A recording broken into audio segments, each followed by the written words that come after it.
Not every prison is built with walls. Some exist entirely inside the mind. From the outside, everything appears normal. A smile, a conversation, a successful career, a peaceful life. Yet behind that calm expression, an invisible battle never stops. One conversation is replayed 100 different ways. One mistake becomes a lifelong regret. One uncertain future turns into 1,000 imaginary disasters. The body remains still, but the mind never sleeps. What's fascinating is, overthinkers aren't usually searching for problems. They're searching for certainty. They believe if they analyze every possibility, consider every outcome, and prepare for every disaster, they'll finally feel safe. But something unexpected happens. The more they think, the less certain they become. Every answer creates 2 new questions. Every solution creates another fear. It's like trying to escape quicksand. The harder you struggle, the deeper you sink. Psychology has spent decades trying to understand why some minds refuse to switch off, why one person can let go of a mistake within minutes, while another carries it for years. The answer has almost nothing to do with intelligence, and almost everything to do with survival. Your brain was never designed to make you happy. It was designed to keep you alive. For thousands of years, our ancestors survived, not because they were optimistic, but because they noticed danger before everyone else. The person who assumed everything will be fine didn't always survive. The one who constantly asked, "What if something goes wrong?" often did. That ancient survival system still exists inside your brain. The problem is, the dangers have changed. Predators have been replaced by unread messages, missed opportunities, awkward conversations, career decisions, relationships. The brain doesn't always know the difference. It reacts to emotional uncertainty, as though your life depends on it. That's why a simple text saying, "We need to talk," can make your heart race for hours, not because anything bad has happened, because your brain is desperately trying to predict the future. But here's the cruel irony. The future cannot be predicted, only imagined. And imagination, when fueled by fear, becomes an endless storyteller. It writes tragedies that never happen, creates enemies that never existed, and turns ordinary moments into psychological battlefields. The question is, if overthinking is supposed to protect us, why does it so often become the very thing that steals our peace? The answer lies within one of the brain's most fascinating illusions. And once you understand it, you may finally realize that your greatest enemy has never been reality. It has been the stories your mind keeps telling you. But here's where overthinking becomes truly deceptive. Most people believe that they're searching for answers. In reality, they're searching for certainty. And certainty is the one thing life can never promise. Imagine standing in front of 2 doors. Behind one is the life you've always wanted. Behind the other is failure. The problem is, no one can tell you Which door is which? Most people choose one and accept the risk. An overthinker stands there for hours, days, sometimes years, analyzing every possibility, calculating every outcome, waiting for one more piece of information, one more sign, one more guarantee. But guarantees never arrive. So the decision never gets made. This is known in psychology as analysis paralysis, the point where thinking stops helping and starts preventing action. Ironically, the fear of making the wrong decision often becomes the reason no decision is made at all. Think about the opportunities people lose every single day.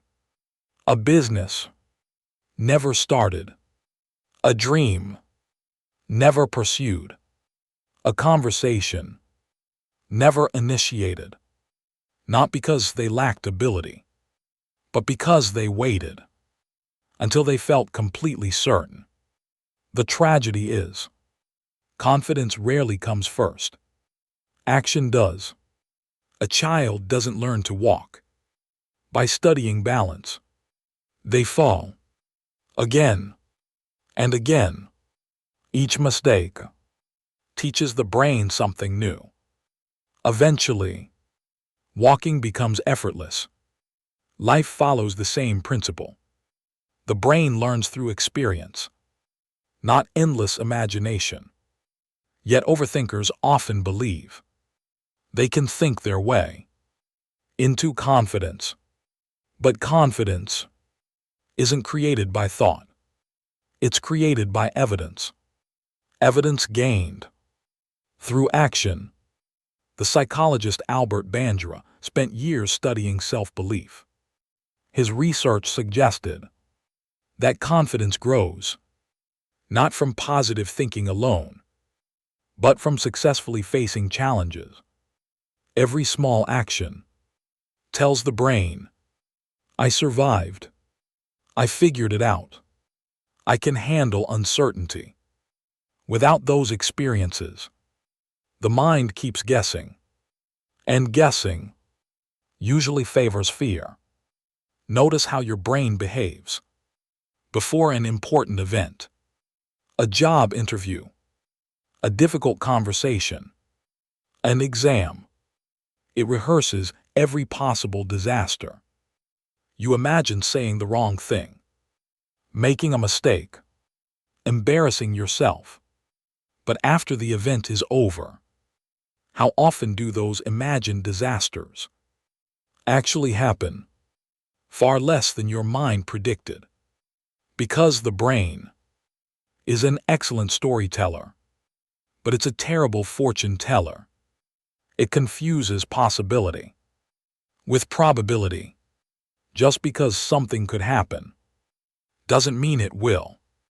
Yet every imagined catastrophe creates real emotions. Your heart races, your palms sweat, your breathing changes. The body responds to fiction as if it were fact. That's the hidden cost of overthinking. You suffer, not once, when something goes wrong, but hundreds of times inside your imagination, before reality even has a chance to unfold. And perhaps that is the greatest illusion of all. Overthinking promises protection, but more often than not, it steals the very peace it claims to preserve. Still, there is another layer to this story. A reason why some people can't seem to silence the voice inside their heads. And once you understand it, you'll realize that overthinking isn't always caused by fear. Sometimes, it's born from something much deeper. But what if overthinking isn't actually your problem? What if it's only the symptom? Think about a smoke alarm. When it starts ringing, Most people focus on the noise.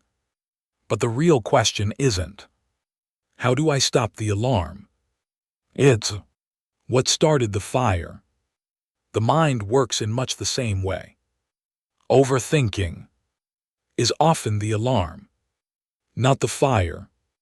The real causes are usually hidden much deeper. Sometimes it's fear of failure. Sometimes it's fear of rejection. Sometimes it's a childhood spent believing that making one mistake would disappoint everyone around you. Over time, the brain learns a dangerous lesson.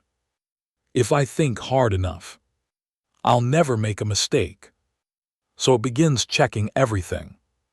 Again, and again, and again. Not because it enjoys thinking, because it believes thinking is keeping you safe. But safety comes at a cost.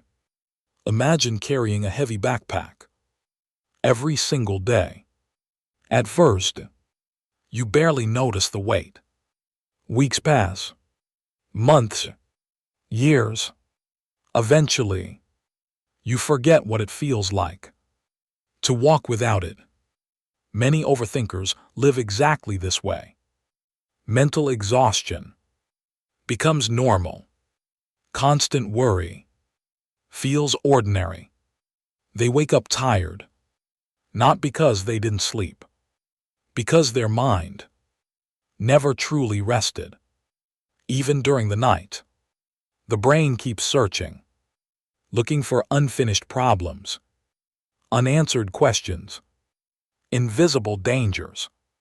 Psychologists call this rumination, the repetitive habit of replaying the same thoughts without ever reaching a solution. Notice something important. Problem solving moves forward. Rumination moves in circles. One asks, what can I do next? The other keeps asking, why did this happen? What if I had done something different? What if I fail again? The destination never changes. Only the path repeats itself. It's like sitting in a rocking chair. You feel movement, but you never actually go anywhere. The psychologist Susan Nolan Hoeksema spent years studying rumination and found that repeatedly dwelling on negative thoughts often prolongs emotional distress instead of resolving it. The mind believes it's working, but it's really looping. Think about your favorite song. The first time you hear it, it's beautiful. Now imagine it plays every minute for an entire week. Eventually, even the most beautiful melody becomes unbearable. Your thoughts are no different. The brain wasn't designed to replay the same fear thousands of times. Yet that's exactly what overthinking does. It mistakes repetition for preparation. And here's the cruel paradox. The more you rehearse a fear, the more familiar it becomes. The more familiar it becomes, the more believable it feels. Soon, you aren't reacting to reality anymore. You're reacting to a story your own mind has repeated so many times that it feels true. But stories are not always facts. A thought is not evidence. A fear is not a prediction. And an emotion is not proof. The moment you begin separating what is happening from what your mind is imagining, something remarkable starts to happen. The noise begins to lose its power. But there is one final question. If overthinking is fueled by stories, how do you stop believing the narrator inside your own mind? The answer may be one of the most liberating discoveries in modern psychology, but perhaps the most life-changing discovery about overthinking is this: you are not your thoughts. Read that again. You are not your thoughts. At first, that sounds impossible. After all, if the thoughts exist inside your mind, who else could they belong to? But psychology offers a fascinating perspective. Imagine sitting beside a river. Leaves float gently across the surface. Some are large, some are small, some move quickly, others drift slowly into the distance. Now imagine, instead of leaves, those are your thoughts. Would you jump into the river to chase every single one? Of course not. You would simply watch them pass. Yet that's exactly what most people do. Inside their minds, a single negative thought appears. What if I fail? Instead of observing it, they believe it. Another thought arrives. What if they don't like me? Again, they accept it as truth. Soon, they're no longer observing their thoughts. They're living inside them. The psychologist Stephen C. Hayes, one of the founders of acceptance and commitment therapy, ACT, introduced an idea that has helped millions of people around the world.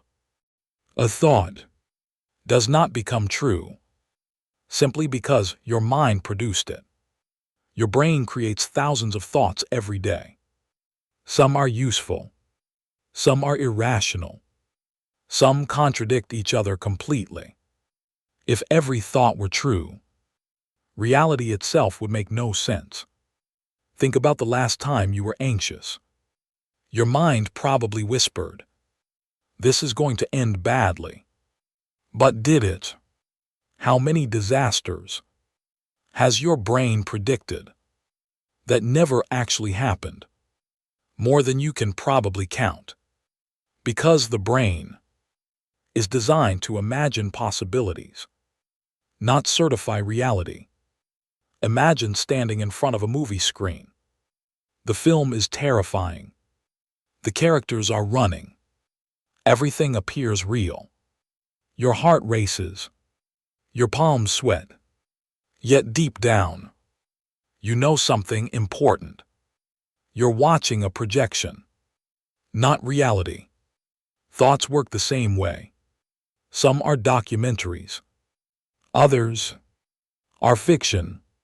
Wisdom begins the moment you stop treating every thought like undeniable truth.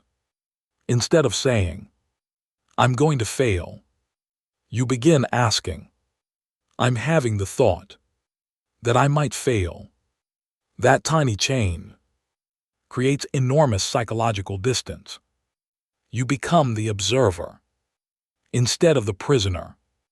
The mind may continue speaking, but you no longer obey every sentence it says. And something remarkable happens. The louder your thoughts become, the calmer you become.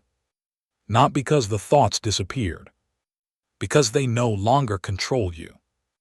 The ancient Stoic philosopher Marcus Aurelius wrote that our lives are shaped more by our judgments than by events themselves.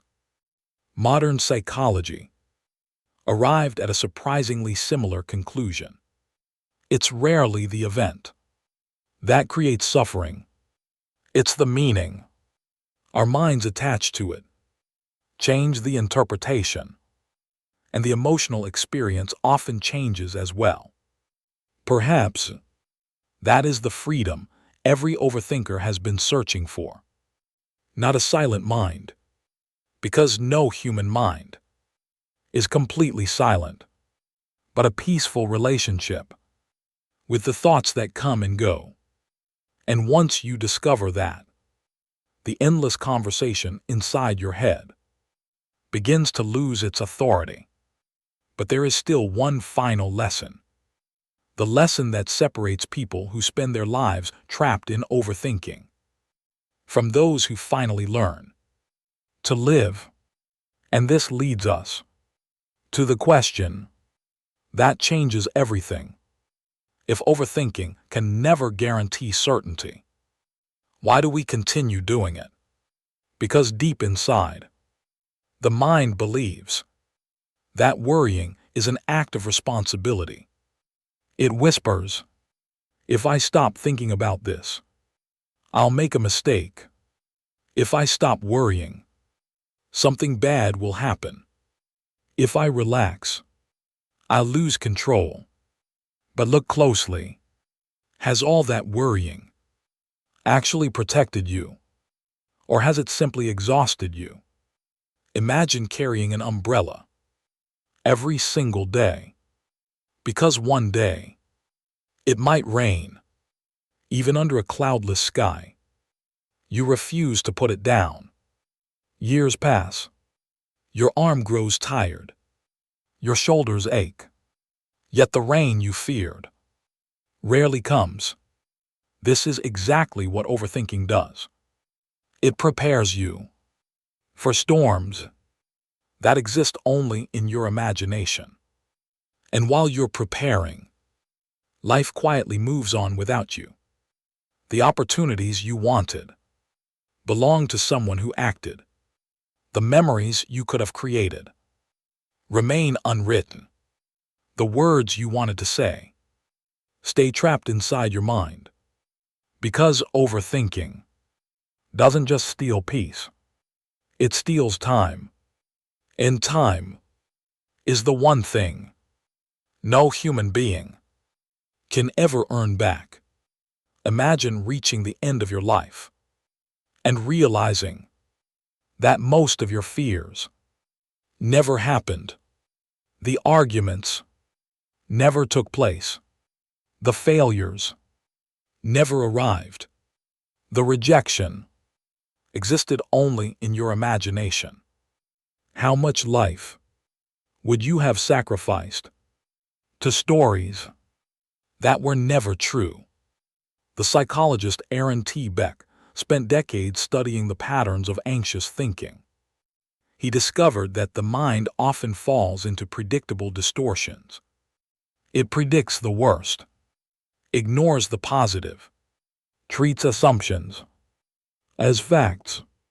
Once you recognize these patterns, they begin to lose their authority.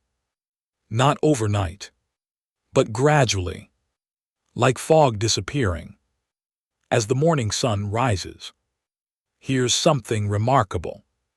The goal isn't to stop thinking. That's impossible. The goal is to stop believing that every thought deserves your attention. Not every knock on your door needs to be answered. Not every voice in your mind deserves to be followed. Some thoughts arrive only to test whether you'll chase them. Others are simply passing clouds. If you sit quietly, they leave without asking permission. Perhaps peace has never been the absence of thoughts. Perhaps peace is the ability to let them come and let them go without turning every passing fear into your identity. So the next time your mind begins whispering, what if everything goes wrong? Try asking a different question. What if everything goes right? What if I'm stronger than I believe? What if this fear is only another story that my mind has written without knowing the ending? Because life has never asked you to predict every outcome. It has only asked you to take the next step. One step, then another, and another. Confidence isn't found at the end of certainty. It's built one courageous action at a time. Before you leave, I want you to answer one question. What is one thought you've been carrying for months, maybe even years, that has never actually come true? Write it in the comments. You might discover that thousands of people have been fighting the very same invisible battle. And if this journey helped you understand your own mind a little better, welcome to Ancient Whisper. Here, we explore psychology, human behavior, philosophy, and the hidden patterns that shape our lives. If you believe the greatest mysteries are not found in the stores, but inside the human mind, subscribe and join us on our next journey. Until then, remember this: your mind is an extraordinary servant, but a terrible master. Learn to observe it, learn to question it, and most importantly, don't let imagined futures steal the only moment that truly belongs to you. This one